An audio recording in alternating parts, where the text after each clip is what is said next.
My name is Jen Huber. I'm a registered nurse at Geisinger Community Medical Center for the last 23 years. I'm here to share what the nursing workforce crisis looks like on the ground in northeastern Pennsylvania. Sorry, it's a little emotional. In our region, the biggest challenge isn't just recruiting new nurses, it's keeping experienced nurses at the bedside. We're losing nurses to burnout, unsafe staffing, and working conditions that made it hard to provide the level of care to our patients and what they deserve. When nurses leave, the workload on those who remain increases, which only accelerates the problem. At GCMC and the hospitals across the area, short staffing has become normalized. Nurses are often responsible for more patients than it is safe, which affects patient outcomes, drives morale, distress among staff. Nurses don't leave because they don't care.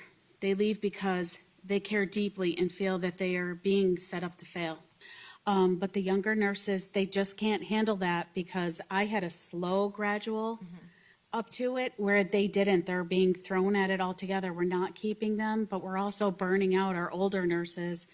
And I can't lose my coworkers. I work on a unit that there's probably about 10 of us. We're the only unit in the whole hospital that has 20 plus years on our unit. So we flow very well only because of all the senior nurses. They're tired. You know, at the end of the shift, we're looking at each other and it's not great shift, guys. We did great. It's we survived. And that everyone is in survival mode. I don't want to give up on my patients. I love being a bedside nurse. I've been doing it for 23 years. I was a certified nurse's aide for 11 years before that. This is all I know. I don't want to sit behind a desk. I want to be at the bedside and I want to stay there. And if we're all leaving and all your seasoned nurses are leaving, who's going to teach the younger ones?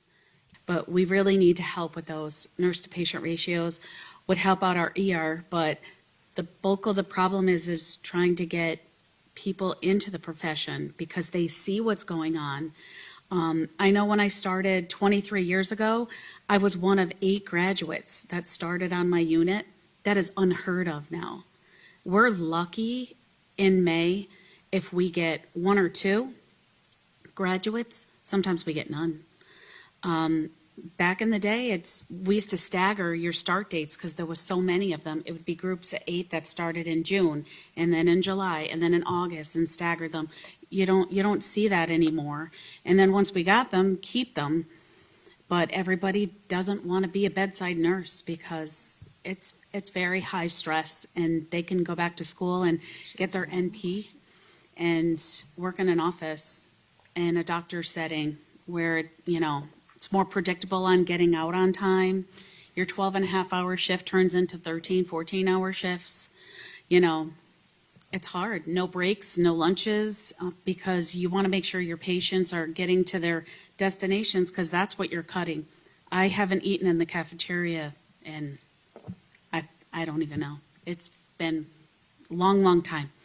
I would rather stay on the floor knowing that I'm staying on the floor so I know I can get out at a decent hour and get my charting done.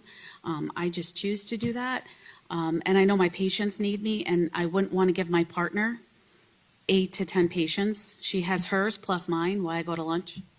So I don't want to do that to them, so I just stay.